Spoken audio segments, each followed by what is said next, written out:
Eles vagaram pelo planeta por mais tempo que o homem moderno. Os Neandertais eram sobreviventes excepcionais, mas de repente desapareceram. Durante séculos, ninguém conseguiu explicar por que os Neandertais desapareceram. Eles eram fortes, inteligentes e adaptados para sobreviver à era glacial. Mas há 40 mil anos, desapareceram sem deixar vestígios. Arqueólogos vasculharam suas cavernas e estudaram seus ossos, mas a resposta nunca chegou.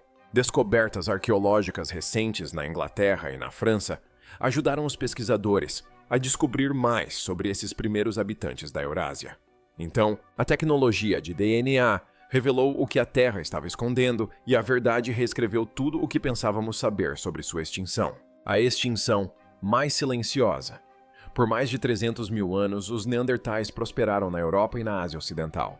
Eles caçavam mamutes e bisontes, construíam abrigos com pedra e peles de animais, e suportavam temperaturas que congelariam a maioria dos humanos hoje em dia. As evidências sugerem que eles cuidavam dos doentes e idosos. Sua espécie durou muito mais tempo do que a nossa, até agora, adaptando-se a inúmeras eras glaciais e desastres naturais. Então, há cerca de 40 mil anos, eles desapareceram. Vestígios de suas vidas permanecem em todos os continentes, mas cada descoberta termina da mesma forma em silêncio. Da Espanha à Sibéria, arqueólogos encontraram vestígios de seu cotidiano: fogueiras, cheias de cinzas, lâminas de pedra esculpidas com cuidado e pegadas de crianças endurecidas na lama ancestral.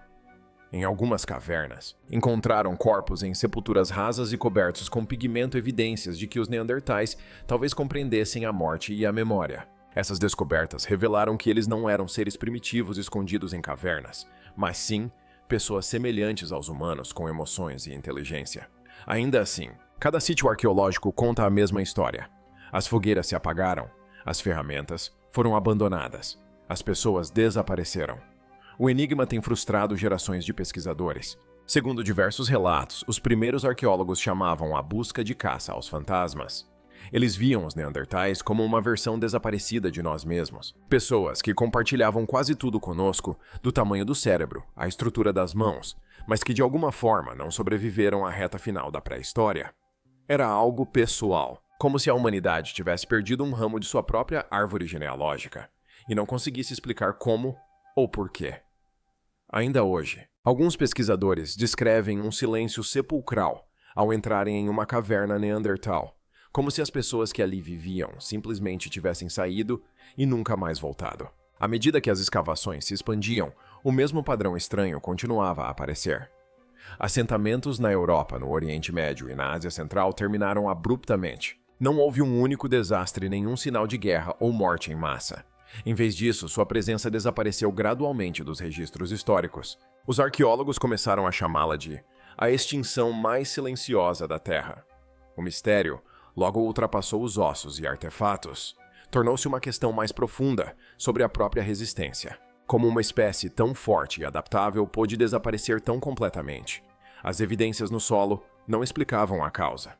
Sem respostas claras, os cientistas tiveram que recorrer ao raciocínio e às suposições. Começaram a formular teorias com base nos poucos vestígios que tinham, tentando dar sentido ao silêncio deixado pelos ossos. Teorias que mentiam. Quando os primeiros ossos de Neandertal foram desenterrados em meados de 1800, eles mergulharam o mundo científico no caos. Os crânios pareciam humanos, mas eram mais pesados. Os membros eram mais curtos e os ossos mais grossos. Alguns estudiosos os chamavam de selvagens brutais, enquanto outros os viam como evidência de uma raça esquecida, extinta da existência. Sem tecnologia para analisar o que haviam encontrado, as pessoas fizeram o que os humanos costumam fazer diante do desconhecido: fizeram suposições. Todas as áreas da ciência, a religião, tentaram preencher o silêncio deixado pelos fósseis com sua própria história. A primeira e mais comum teoria culpava a natureza. Muitos cientistas argumentavam que a era glacial era simplesmente rigorosa demais para a sobrevivência dos Neandertais. Imaginavam ventos congelantes, geleiras em movimento e territórios de caça vazios dizimando-os. Parecia convincente e, por décadas, os livros didáticos os descreveram como vítimas de um mundo que se tornara frio demais para a vida. Mas pesquisas posteriores começaram a questionar essa ideia. Escavações mostraram que os Neandertais já haviam sobrevivido a períodos ainda mais frios no passado. Dentro de suas cavernas, os cientistas encontraram evidências claras de fogueiras, ossos de animais queimados e ferramentas usadas para abater carne. Essas descobertas provaram que eles podiam caçar, fazer fogo e suportar longos invernos. O frio sozinho não poderia tê-los dizimado. No final do século XIX, uma narrativa mais violenta ganhou força. Alguns pesquisadores começaram a argumentar que os primeiros humanos modernos, o Homo sapiens, haviam exterminado os Neandertais. Era uma ideia que refletia a mentalidade da época. Uma história de superioridade e conquista que ecoava a visão de mundo colonial. A espécie avançada supostamente havia destruído a primitiva. Fazia sentido para o público, mas as evidências se recusavam a corroborar. Escavações não revelaram valas comuns, ferimentos de batalha ou sinais de violência generalizada. Em algumas regiões, as duas espécies parecem até ter vivido lado a lado por gerações. A teoria do extermínio perdeu força, mas não sem antes moldar o imaginário popular por quase um século. Religião e folclore também entraram no debate. Alguns historiadores da Igreja na Europa afirmavam que os Neandertais eram um ramo primitivo da humanidade, dizimado pelo dilúvio bíblico. Outros especulavam que eram descendentes de Caim amaldiçoados e destruídos por desafiarem a lei divina. Na Espanha, lendas locais falavam dos filhos da névoa, gigantes ancestrais que foram enterrados vivos por deuses irados após roubarem o fogo dos céus. Nas montanhas do Cáucaso, aldeões contavam histórias sobre um povo selvagem e peludo que vivia em cavernas e desaparecia após ofender os espíritos da floresta. Relatórios etnográficos posteriores sugeriram que esses mitos poderiam ter sido memórias populares de encontros reais com Neandertais milhares de anos antes. O século XX trouxe uma forma mais acadêmica de especulação. Antropólogos propuseram que os Neandertais haviam fracassado por serem menos inteligentes ou menos sociais do que os humanos. Alguns afirmavam que eles não conseguiam falar, enquanto outros diziam que lhes faltava a criatividade ou a capacidade de adaptação para formar grandes grupos. Mas, a cada nova escavação em sítio arqueológico, essas suposições se desfaziam. Pesquisadores descobriram pigmentos, esculturas e joias. Essas descobertas provaram que os Neandertais eram capazes de linguagem, arte e planejamento, qualidades antes consideradas exclusivas dos humanos. Na década de 1970, a lista de explicações havia crescido, mas nenhuma se encaixava perfeitamente. Clima, guerra, castigo divino e inferioridade, cada ideia resolvia uma peça do quebra-cabeça, mas deixava outra sem resposta. Seu desaparecimento havia sido muito abrangente, muito sincronizado e muito preciso para se encaixar em uma única explicação. A frustração crescia entre os cientistas que haviam ficado sem respostas. Os ossos revelaram como os Neandertais viviam, mas não porque haviam desaparecido. Após um século de especulação, uma constatação começou a se consolidar. As suposições haviam chegado ao seu limite. A verdade não viria de mitos, opiniões ou comparações.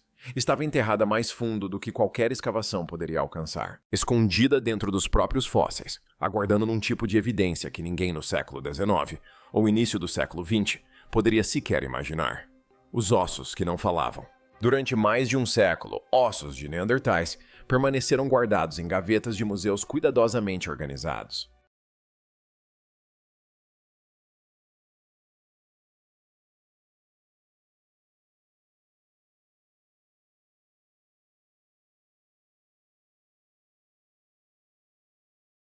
Etiquetados, mas silenciosos.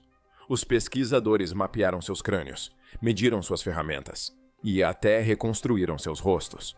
No entanto, todos esses esforços levaram à mesma conclusão. Os maiores segredos estavam trancados dentro dos próprios ossos. Segundo relatos iniciais, muitos cientistas suspeitavam que a resposta para o desaparecimento dos Neandertais estivesse oculta no nível molecular, mas as ferramentas para desvendá-la simplesmente não existiam. Na década de 1980, alguns geneticistas ousados tentaram romper essa barreira. Eles tentaram extrair DNA dos fósseis antigos na esperança de que vestígios químicos da vida neandertal ainda permanecessem ali. Todas as tentativas falharam. As amostras estavam muito degradadas e contaminadas. O DNA humano moderno, proveniente da pele ou da respiração dos próprios cientistas, misturou-se às amostras, sobrepondo-se aos frágeis vestígios que eles tentavam isolar. Quando os resultados foram obtidos, não havia como distinguir quais fragmentos eram neandertais e quais eram modernos. Alguns laboratórios desistiram completamente, considerando a busca inútil. O desafio ia além da contaminação. O DNA antigo é frágil. Ele começa a se decompor logo após a morte, e o calor, a umidade e as bactérias aceleram esse processo. Quando os cientistas examinaram os fósseis, restavam apenas alguns fragmentos microscópicos, e a maioria deles pertencia a micróbios que viveram dentro dos ossos por milhares de anos. Menos de 1% do que restava era DNA Neandertal autêntico. Mesmo quando pequenos fragmentos eram recuperados, as máquinas de sequenciamento da época não conseguiam lê-los. Elas exigiam cadeias longas e completas, não os fragmentos quebrados que o tempo havia deixado para trás. A frustração cresceu em toda a área. Muitos especialistas declararam que o DNA antigo não poderia sobreviver por mais de 10 mil anos. Alguns acusaram outros de perseguir fantasias. Parecia que a história molecular dos Neandertais permaneceria enterrada para sempre. Mas no início dos anos 2000, uma pequena equipe na Alemanha se recusou a aceitar a derrota. Sob a liderança do cientista sueco Svante Pääbo, o Instituto Max Planck de Antropologia Evolutiva construiu um novo tipo de laboratório, o código sob a poeira. Quando os cientistas finalmente conseguiram extrair o DNA Neandertal, a conquista não foi fácil, nem rápida. Foi o resultado de anos de trabalho realizados em um dos ambientes mais estéreis da Terra. Em Leipzig, na Alemanha, no Instituto Max Planck de Antropologia Evolutiva, Svante Pääbo e sua equipe construíram laboratórios mais hermeticamente fechados do que enfermarias de hospital. Segundo relatos, cada centímetro da sala foi projetado para bloquear a contaminação moderna. O ar era filtrado, as paredes esterilizadas e os cientistas entravam usando trajes de corpo inteiro, com máscaras e luvas. Até mesmo um único fio de cabelo humano poderia destruir uma amostra. A equipe tratava cada fragmento ósseo como se fosse um artefato de valor inestimável, porque na verdade era. Dentro desse laboratório, o trabalho seguia um ritmo rigoroso e delicado. Os pesquisadores removeram cuidadosamente pequenos fragmentos de fósseis de Neandertais e os moeram até virarem um pó fino. Esse pó foi então misturado com enzimas que dissolveram os minerais, liberando quaisquer vestígios de material genético que ainda sobrevivessem em seu interior. Cada etapa teve que ser realizada com extrema cautela. O objetivo era isolar os poucos filamentos restantes de DNA Neandertal autêntico das camadas de DNA bacteriano e fúngico que se acumularam ao longo de milhares de anos. Após a purificação das amostras, elas foram inseridas em máquinas de sequenciamento de alto rendimento. Esses dispositivos conseguiam ler bilhões de pequenos fragmentos de DNA e convertê-los em dados digitais. Cada fragmento continha apenas algumas letras do código genético, mas quando combinados, formavam um enorme quebra-cabeça que precisava ser resolvido em um computador. Inicialmente, os arquivos brutos pareciam uma completa desordem. Milhões de sequências aleatórias sem nenhum padrão claro.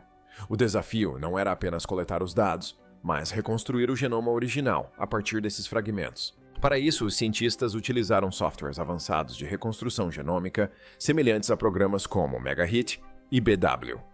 A -MM, especialmente desenvolvidos para análise de DNA antigo. Esses sistemas compararam cada fragmento com genomas de referência e buscaram sequências sobrepostas, alinhando-as na ordem correta. Ao contrário das ferramentas mais antigas que exigiam longas sequências de DNA limpas, este novo software conseguia processar bilhões de pequenos fragmentos danificados simultaneamente e identificar a que lugar cada pedaço pertencia. Funcionava como um arqueólogo digital, remontando um livro fragmentado que esteve enterrado durante 40 mil anos. Segundo membros da equipe de pesquisa, na primeira vez em que os dados começaram a formar padrões reconhecíveis, o laboratório ficou em completo silêncio. Eles estavam vendo algo que nenhum ser humano jamais havia visto antes, uma sequência legível de DNA Neandertal. Era a prova de que o material genético poderia sobreviver por dezenas de milhares de anos, se preservado nas condições adequadas. Nos meses seguintes, a equipe refinou os dados, verificou novamente cada letra e os comparou com genomas humanos modernos. Então, em 2010, o momento chegou. Em uma tela de computador brilhante surgiu o primeiro genoma completo de um Neandertal. Um mapa completo de seu código genético escrito em bilhões de letras moleculares. Foi uma das maiores descobertas da história da ciência. Pela primeira vez, a humanidade pôde ler o registro biológico de outra espécie humana. Ao comparar os dados com os de humanos modernos, os pesquisadores descobriram traços de DNA Neandertal em pessoas vivas. Quase todos fora da África carregavam uma pequena porcentagem de genes neandertais. Isso significava que em algum momento da pré-história, humanos e neandertais se encontraram e se reproduziram. A descoberta eliminou a antiga ideia de que uma espécie simplesmente substituiu a outra. Em vez disso, provou que parte dela sobreviveu dentro de nós. Essa descoberta revolucionária mudou a área de pesquisa. Os cientistas finalmente conseguiram ler o DNA autêntico dos Neandertais com precisão e compará-lo ao nosso em grande escala. Com os dados limpos e alinhados, começaram a montar o primeiro quadro completo a partir dos fragmentos. E quando começaram a juntar essas peças padrões, começaram a surgir famílias na pedra. Assim que os dados do genoma foram concluídos, um novo tipo de informação começou a surgir não apenas sobre sobrevivência, mas também sobre relações familiares. A partir de diversas cavernas onde os ossos estavam bem preservados, os cientistas conseguiram comparar o DNA e identificar quais indivíduos eram aparentados entre si. Eles conseguiam identificar quem pertencia à mesma família, quem vinha de uma região diferente e como as pessoas se deslocavam entre pequenos grupos. Esse mapa genético permitiu estimar quantos neandertais geralmente viviam juntos e como suas comunidades se formavam. Os resultados mais claros e detalhados vieram das montanhas Altai na Sibéria, uma das regiões mais frias e remotas já habitadas por neandertais. Em uma caverna conhecida como Shagerskaya, pesquisadores sequenciaram o DNA de vários ossos enterrados próximos uns dos outros. O que eles descobriram foi extraordinário. Os dados genéticos revelaram um grupo familiar inteiro: um pai, sua filha, adolescente e seus parentes próximos, tios primos e possivelmente até avós, todos vivendo juntos em um mesmo acampamento. Foi a primeira vez na história da humanidade que cientistas puderam ver a estrutura familiar de uma espécie extinta, escrita diretamente em seu DNA. De acordo com a equipe de pesquisa, as descobertas confirmaram que os neandertais não viviam como indivíduos isolados e dispersos, mas sim em comunidades unidas por laços de parentesco. O estudo foi além. O DNA feminino mostrou que as mulheres frequentemente provinham de regiões diferentes, sugerindo que se deslocavam entre grupos como parte de trocas de acasalamento. Os machos, por outro lado, tendiam a permanecer em seus territórios de origem por toda a vida. Esse padrão de mobilidade sugeria uma ordem social concebida para evitar a endogamia e manter a cooperação entre acampamentos vizinhos. Reconstruções populacionais baseadas nos dados indicaram que um grupo típico raramente ultrapassava 50 indivíduos. A vida era comunitária, mas em pequena escala. Provavelmente todos se conheciam e a sobrevivência dependia da união. As evidências arqueológicas corroboraram essa visão. Alguns sepultamentos continham pigmentos de ocre e ornamentos simples, o que sugeria rituais compartilhados e pensamento simbólico. Esses indivíduos não eram os brutos irracionais retratados nos antigos livros didáticos. Eles cuidavam dos doentes e enterravam os mortos com zelo, e possivelmente acreditavam em algo além da vida. Segundo diversos relatos, a análise de seus dentes e ossos revelou uma dieta que variava conforme as estações do ano, demonstrando planejamento e cooperação na coleta de alimentos. A presença de indivíduos jovens e idosos nas mesmas camadas sugere que as famílias permaneceram juntas até o fim. Essa nova compreensão transformou completamente a imagem dos neandertais. Eles deixaram de ser vistos como párias primitivos da evolução e passaram a ser vistos como seres sociais, humanos com famílias, emoções e cultura. Mas por trás dessa aparente cordialidade, algo mais sombrio já estava em ação. O DNA, que revelou sua compaixão, também carregava vestígios daquilo que os destruiria. Um segredo oculto em seu DNA. Quando o primeiro genoma neandertal completo apareceu nas telas de laboratório, os cientistas esperavam respostas sobre sua biologia, não sobre sua morte. Mas à medida que os dados foram revelados, mostraram algo muito mais profundo. O mistério do desaparecimento dos neandertais não estava escrito em cicatrizes de batalha ou aldeias queimadas. Estava escrito em seu DNA.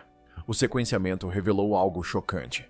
Quando os cientistas leram os genomas neandertais completos, encontraram longas seções repetidas de DNA idêntico. Em genética, isso é um claro sinal de alerta. Isso significava que os mesmos genes estavam sendo copiados repetidamente. Prova de que parentes próximos haviam tido filhos uns com os outros por gerações. A população havia se tornado pequena demais para que a variação sobrevivesse. No passado, os neandertais viviam em grandes redes interconectadas que se estendiam por milhares de quilômetros. Mas no final, essas conexões ruíram.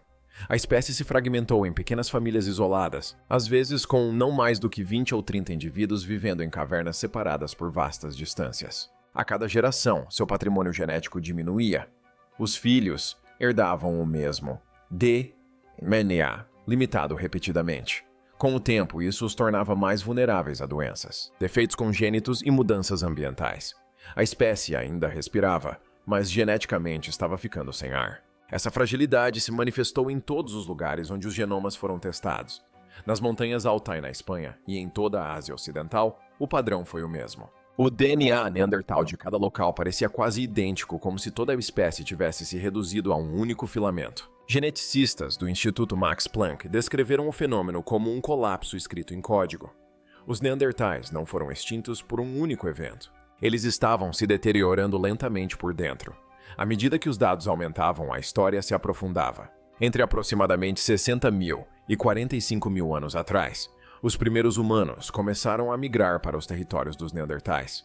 Eles se encontraram não como conquistadores, mas como vizinhos. O DNA comprovou que viveram juntos e até formaram famílias. Durante anos, os arqueólogos debateram se o contato significava conflito. Os genomas deram a primeira resposta clara: significava intimidade. Mas essa intimidade tinha um preço. Os humanos modernos tinham populações maiores e redes mais amplas, espalhando-se pelos continentes. Cada contato entre eles e os pequenos grupos neandertais trazia uma enxurrada de novos genes para a linhagem humana, mas quase nada em troca. A troca genética era unilateral. Os humanos absorviam fragmentos de DNA neandertal, mas os neandertais quase nada recebiam em troca. Sem novos genes para fortalecer sua diversidade, seus números permaneceram frágeis, enquanto os humanos se expandiam. Esse desequilíbrio foi suficiente para alterar o futuro. Pequenas populações não podem se dar ao luxo de cometer erros. Uma temporada de caça ruim, um inverno rigoroso, ou algumas mortes no parto poderiam destruir uma linhagem. O DNA revelou exatamente isso. Ao analisar múltiplos genomas, os cientistas encontraram evidências de árvores genealógicas em declínio, gerações repetindo as mesmas fraquezas herdadas e grupos inteiros desaparecendo sem deixar descendentes. Em termos mais simples, os neandertais estavam ficando sem gente. Então, os cientistas descobriram algo ainda mais estranho. Dentro do DNA neandertal, havia fragmentos de vírus antigos, os restos genéticos de infecções antigas. Os mesmos traços virais apareceram no DNA dos primeiros humanos, sugerindo que um patógeno havia passado entre as duas espécies. Alguns pesquisadores acreditam que a doença se espalhou mais rapidamente entre os grupos neandertais menores, dizimando famílias que não tinham imunidade, enquanto os humanos sobreviveram. O que emergiu das evidências genéticas não foi uma história de guerra ou fraqueza, mas de lenta asfixia, uma armadilha biológica que se apertou ao longo de milhares de anos. Os neandertais sobreviveram por mais tempo do que qualquer civilização humana, mas seu mundo foi construído sobre números frágeis. A cada geração, a força genética diminuía até não restar nada para ser transmitido adiante. Quando os últimos acampamentos silenciaram os neandertais, já faziam parte de nós. Seu DNA havia se fundido ao nosso, sobrevivendo como fragmentos no genoma humano moderno. Foi tanto um fim quanto uma herança. O registro de uma espécie que desapareceu por meio da conexão, não do conflito. A revelação final foi tão trágica quanto humilhante. Os neandertais não foram extintos por serem simples ou fracos. Desapareceram por serem poucos. Seu declínio não foi um evento isolado, mas uma lenta contagem regressiva genética que ninguém conseguiu deter. E no fim, o mesmo DNA que os levou à extinção garantiu que jamais desaparecessem por completo. O legado em nossas células. Quando os últimos pequenos acampamentos de neandertais desapareceram do mapa, sua história não terminou. Seu DNA continuou presente nas crescentes populações humanas da Eurásia. Estudos genéticos mostram que a maioria das pessoas fora da África possui uma pequena parcela de ancestralidade neandertal, geralmente entre 1% e 2%. Essa fração pode parecer pequena, mas é ativa. Isso influencia a forma como nossos corpos reagem ao mundo. Pesquisadores identificaram variantes neandertais que ajudam nossa pele e sistema imunológico a reconhecer ameaças. Alguns estudos relatam que essas variantes fortalecem as defesas contra certos vírus. Outros trabalhos associam diferentes segmentos neandertais a um risco maior de alergias, problemas de coagulação sanguínea ou reações respiratórias graves. De acordo com diversos geneticistas, essa herança mista se encaixa na história que observamos atualmente. O contato entre as duas espécies trouxe tanto defesas úteis quanto custos ocultos. O impacto médico se estende até os dias atuais.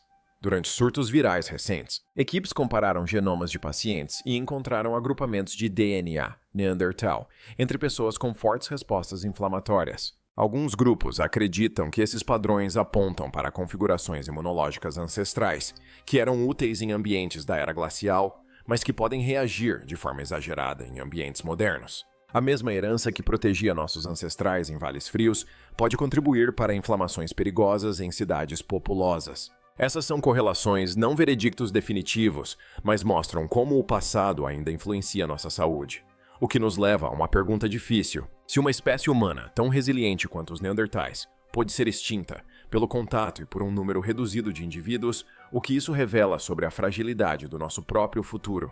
Sua vez. Devemos encarar esse DNA compartilhado principalmente como uma dádiva, que ajudou os humanos a se adaptarem, ou como um alerta de que as mesmas conexões que nos salvam também podem nos prejudicar. Deixe sua opinião nos comentários e compartilhe qual parte do legado Neandertal você acredita que devemos estudar primeiro. Obrigado por assistir. Até o próximo vídeo.